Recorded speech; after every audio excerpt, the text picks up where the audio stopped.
Igraj Zdravko! Ma kakvi Zdravko crni brej fudbal njegov? Jao, majko moja, dobit ću čiru budala. Jao, samo lupanje. To ne leče na igru. Pa daj ustav je pa da odigramo do noge, mi ne vodimo, pa da igramo pametno. Ne igramo na rezultat, ali lepota fudbala je da odigraš, ne da je mlakno. Jebem ti sunce krvavo, ko da vam je trener bio neki ludak u pitku materinu. Igraj bre Milja, nemoj! Prođi! A gledajte, mi za on znamo, gledaj, samo na silu. Igraj!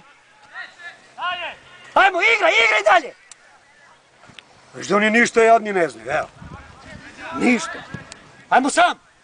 Sam bre! Sramota je u ovim godinama da, jebeš mi mater, ja sam ti rekao. Ti bi vidio bi da oni plakali, da mi daju da sudim neku utakmicu za više. Oni bi rekli, ne, ovo je nemoguće, izbacite sve sudije sa prve lige, mi nemamo fudbal.